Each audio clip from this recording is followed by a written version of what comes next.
Hi, this is Dave from PC Gamer. I'm the hardware overlord, and these are my two erstwhile colleagues, Alan Dexter and Jacob Ridley.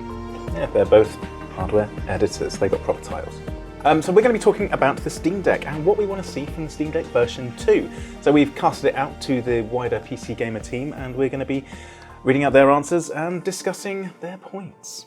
So currently there's no confirmation about an actual Steam Deck 2.0, but given the critical success, shall we say, of the Steam Deck itself, it would be kind of expected for Valve to create something further. There's also going to be other manufacturers who are going to be creating these sort of things, and Valve has said that they are going to be working with other manufacturers, so it'll be interesting to see this ecosystem evolve over time. Though there probably is a chance that it won't be for quite a while when they create a Steam Deck 2, if they do, because they've got to fulfill all the orders of the Steam Deck 1, which could be another year or so before it's even generally available, if ever. There's a lot in the back order. Yes, let's just say that. So, yeah. So this is from Katie Wickens, hardware writer. So half a month with the Steam Deck has converted me from craving one of the best gaming laptops around to being a bit of a deckhead. While a laptop would let me pander to my system resource-hungry city-building habit, I found that I still enjoy RPGs and walking sims just enough to warrant buying a Steam Deck. But over my time with it, there have been a few niggles popping up, luring me back towards a little bit of added luxury. At around 660 grams, the deck is a little difficult to handle, so resting it in your lap means that you're hunched over for hours, and if you want to give the alternative gyro controls and a bit of Euro Truck Simulator 2, your arms are going to end up pretty tired after just a few minutes. Yeah, it's a heavy old beast. I'd also be happy with a little kickstand attached to the back, so I can put this thing down without it staring up at the ceiling, missing some upcoming cutscene. So yeah, what do we think? What do we think of those? I like the kickstand idea. The fact it doesn't just have something you can flick out. I know it's going to have a dock at some point, but yeah, I like that. I think that's a good addition. It would be quite easy. It's a bit of plastic on the back. That can make a big difference, I think, just how to use it. See, for me, it's like an added point of failure. And I got to say, I never use it on my Switch. It's a bit of plastic. It makes sense on the Switch because you can pull the controls off and you can have that as a screen and sit back from it. But on the deck, I don't really get it. What do you think, Jake? I think, if you had one which could, maybe like a case where you could alter the actual angle of it, how it was sitting, like going back. Because the Switch one, I like the Switch one. It's just like, it's out and it's there, and it's kind of like, it's pretty rare that it's like bang on where you want it to actually be.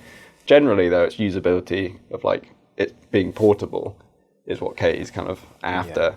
Yeah. I think shrinking it down while retaining the power and trying to get the heat and the thermals.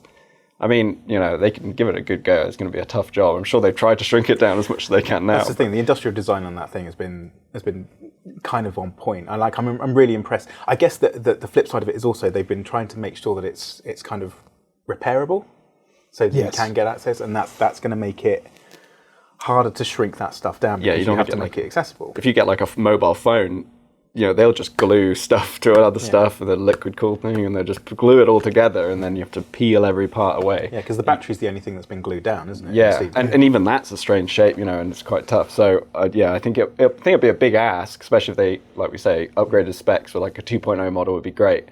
But upgraded specs normally come with more heat. Then you need bigger, thermal. But a deck light. I'd be into that. But I was still, like, the first time I picked up the Steam Deck, I was still impressed with, like, obviously it's big, but I was impressed with like how much thinner the actual chassis is than I was kind of expecting. I was expecting to be I was expecting it to be like a Game Gear, to be honest. Right, so the next one we've got is from Wes Fenlon, who's one of our senior editors. Like, he did the the main experiential review of the Steam Deck, so he's spent a lot of time with it himself. For him, double exclam as well, colours. So yeah, like he's with Katie in terms that he wants like the second generation issues to be are mostly sort of like physical. Like, it's inevitable we get a more powerful chip in there, so I'm not even daydreaming about new tech. What I really want is a device that is lighter and more wieldy. Though, as I said in my review, I think Valve made the right trade-offs with this one. The Steam Deck could definitely be more stylish, though. I think that's something you can kind of all agree. It feels like it's just hardware designed by engineers, and I'd love to see a device designed with the stylishness of a Switch Lite or Playdate. I like Playdate. Oh, Playdate, yeah, that's great. It's kind of cute. The Switch OLED is the perfect case study for a Gen 2 Steam Deck screen, though Valve will have to make sure an OLED can handle the refresh rate changes it's just started to introduce on the Steam Deck right now. Being able to lock the game's frame rate and the display's refresh to 40 or 50 Hz adds so much more flexibility when performance and battery life are constantly at odds.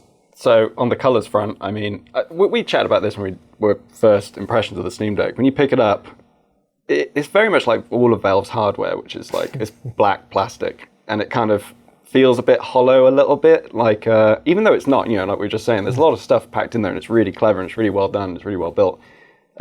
It does feel a little bit kind of cheap plasticky. I guess they had to make some kind of, they had to give up some stuff to try and get the price down, all stuff like that. But yeah, I definitely feel like if they could just make it sleeker and bring it in, it would be really great. Or, like you say, it's very easy to iFix it, has a breakdown thing. People have modded their own cases onto these things, so yeah, absolutely. Maybe you could just shrink you probably couldn't shrink it down yourself, but never know. But I think if you look at the all the prototypes that they showed, there were lots of different colours in those, and I think like basically the idea is that you go for one colour for your initial run because that's cheap manufacturing. You don't have to change any of the tooling, you don't have to change anything. You just got the one line that's just making all of your Steam Deck. So in a manufacturing point of time where everything is pretty constrained, that's a smart move. And the sad fact is like the people that already championed you get loads of different colours of this handheld consoles like Nintendo. And now with the Switch, realistically, it's the console itself is still a black plastic, and then you get the different controllers, which are different colours. With the Steam Deck, you just got one whole unit; it's all built in together. It's easy. It's going to be, just like you say, it's just added cost to them, isn't it? Really, to just do loads of different runs of this thing. But the demand's there, so But then, like I say, if you look at the prototypes, there was a white version, and there was a blue and a green version as well. A white version would be nice. They didn't miss the trick. Just having an accent colour on there would have been nice, just to lift it slightly, because it is a bit dull to look at, which is a bit of a shame. But you can fix that down the line. You just want to look at the screen, don't you? Really? Yeah, that's all that's you the care colour. about. Yeah. Screen? What do you think about screen? Do you want an OLED in there? I don't want an OLED in anything, really. But I mean, the screen is so small. Like, I think what we saw with the Switch OLED is actually maybe not materially that much bigger or higher resolution, but just making it a nicer, panel actually in there does make a big difference and does make everything pop a little bit more and get a bit more immersive. So yeah, maybe there's a case to be made for that. There's a cost though, isn't there? Yeah, OLED is more expensive. So they've built this to be as cheap as possible. They've done a really good job with that, I think. So I think the balance, the component balance has been great. Yeah, really good. But yeah, I would like a better screen. I quite like high resolution as well. But anyway, if there was but then again, that's more taxing on the hardware that you've got. It's that balance thing, isn't it? So, but we're hardware guys. We're never going to stop. Yeah, no, that's good enough. Let's just go with that. No, it's never going to happen. Right. So the next one we've got is from Chris Livingston, who is just putting himself down as impatient consumer. So maybe I've just been spoiled. Maybe I'm just another example of instant gratification. I want it now, Veruca Salt mentality. But it'd be nice if the Steam Deck 2 could arrive in the mail just a few days or a week after I ordered one, instead of a million years. I think that's a bit harsh. A million years. I mean, but yeah, I mean, I can understand. Like most of the people on the team who actually did put in their order, have still got nowhere near. Yeah, I think they've updated it though. Obviously, they sent out the update, but they didn't send anything out. They just changed the actual specific window it says on the Steam page to order. Yeah, so it's more specific. And I think mine's October, something like that. Mine was after Q2, so I think that's an improvement. I know I'm going to maybe get one in October. Reserve a Steam Deck here in April. You have to wait until October or later to get it. October, that's the distant future, or later, that's even more distant. We'll probably be living on Mars and using telepathy to play games by the time or later rolls around, which is it's pretty harsh, but it's a fair point. Hopefully Valve will manufacture more Steam Deck 2s in advance than they did with their first run. It's not like the company will wind up in financial ruin if a few decks go unsold, right? Or maybe it's on me to stop expecting to get things the moment I want them. Hard to say. So I saw a really interesting take, which was somebody saying that they'd order something, and because they had to wait, their excitement had built more. Like back when you were a kid and it's like Christmas and you really want something and you have to wait for months and months and months. And actually that's we've lost it a bit as adults, because now you just go on Amazon, you get it the next day, whatever you want. Yeah. And actually maybe, I'm not saying it's great that you have to wait until October to buy this thing, but hey, maybe you'll get more excited, you'll appreciate it more when it turns up. Yeah. I mean, there is that. The flip side of that is... The biggest Valve apology. The flip side of that is the hardware is at a static point, and by the time October rolls around, we'll have whole new generations coming through, and like it starts to look even more sort of like behind. But I guess like you're looking at a sort of, like we spoke about it before, like a snapshot, a moment in time, and hoping that it'll still perform in the same way. The problems won't go down. No, no. You might get a better laptop. Tougher with games. I don't know if you will by October, because really those things come around January, Feb, and really and realistically, like we're still not seeing some laptops that came out earlier this year in 2022. It's probably not until late summer that we're going to see a lot of these laptops come out. So you might well have a good year or so with the Steam Deck before really in earnest you can get a cheap laptop with a really new generation chip in it. So yeah, maybe it's all right.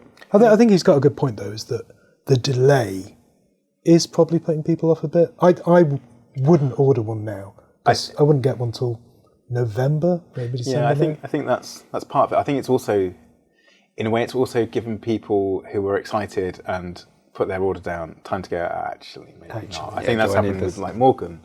Morgan ordered one, didn't he? And then like I think his ticket has come up, and he's just like, actually, nah. So it's given people chance to sort of like say no. So it's kind of like a bit of a swings and roundabouts. But I like the idea of the anticipation thing. It's like the one I remember most is like a Frontier Elite 2. I remember when that was something I knew I was going to get that for Christmas, and it's like I remember reading and rereading interviews with David Braben, like before that came out, just like all the possible things I could do. Yeah, it's like I don't remember being more excited for anything than waiting for my GameCube when I was a kid. Yeah, like probably 6 months or something of like reading magazines and stuff, being like, oh my God, this is the best thing that's happened.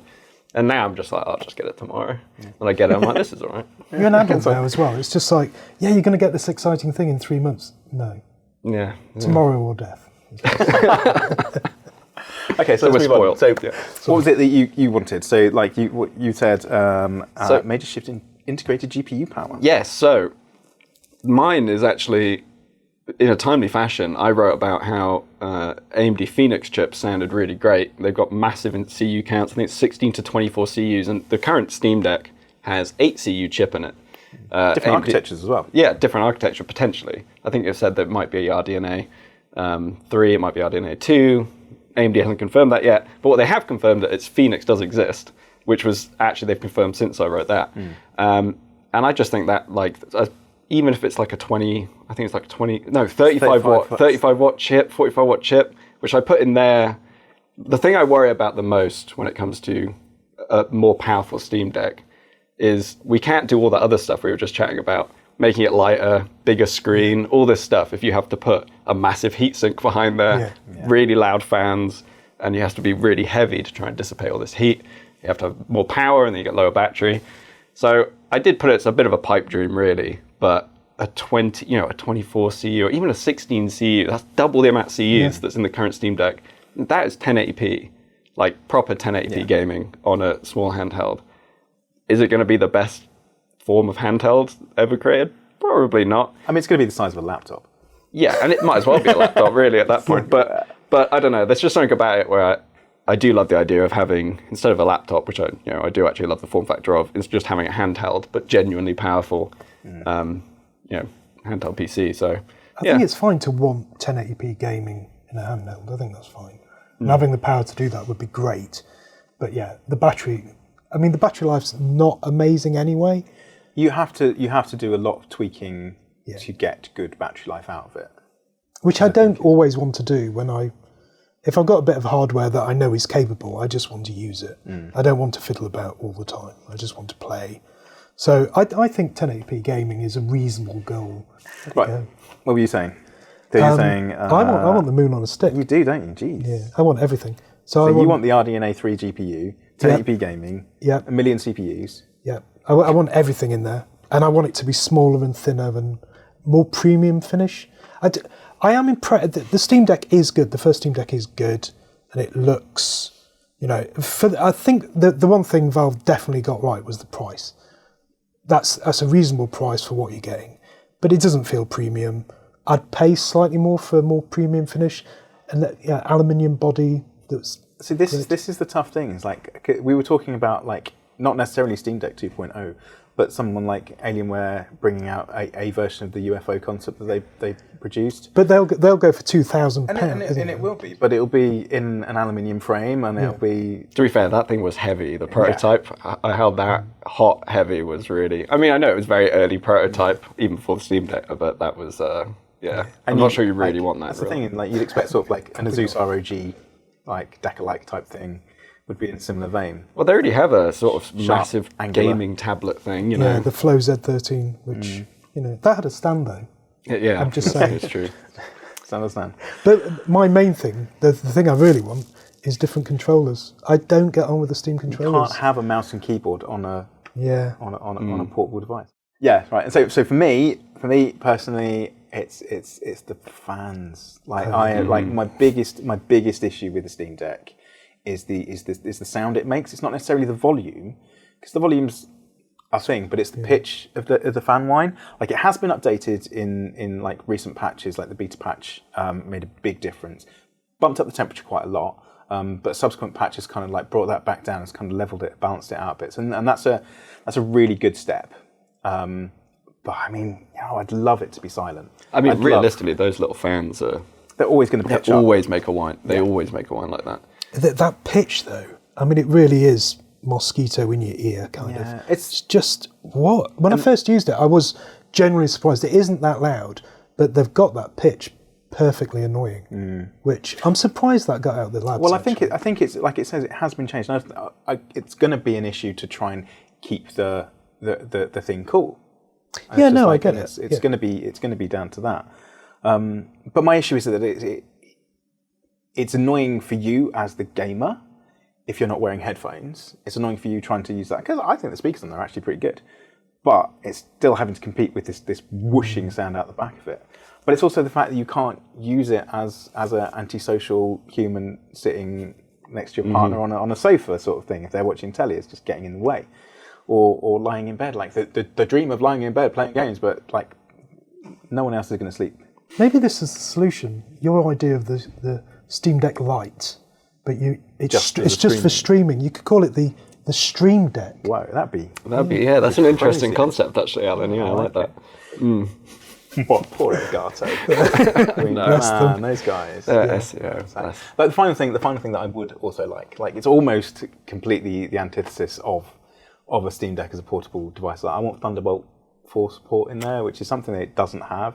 Like there have been like people who've messed around with it and managed to get like external graphic cards working on it by plugging weird adapters into the M.2 socket inside it and just like jury-rigging it completely. PCIe to PCIe somehow. But just being able to get a Thunderbolt 4 cable, plug it into it, and just having it into an external GPU dock, you've kind of got almost the best of both worlds. You've got your little deck that you can take around to do your gaming, get home, plug it into your external dock, which has got your keyboard and mouse plugged into it, and you've got your monitor plugged into it, and then you've got like 4K gaming. I actually think that's quite realistic though, because it's doable. Because USB 4, will incorporate all this stuff. So I think realistically, if there is a new Steam, by the time it comes out, USB 4, you'd think probably would be a thing. So honestly, I'm quite surprised it doesn't have Thunderbolt support baked into it already. That was something that's kind of frustrated me about getting it docked into monitors and things as well. But so that'd be what I'd want.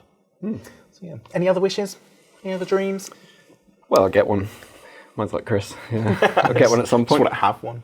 Have one. Keep the price low.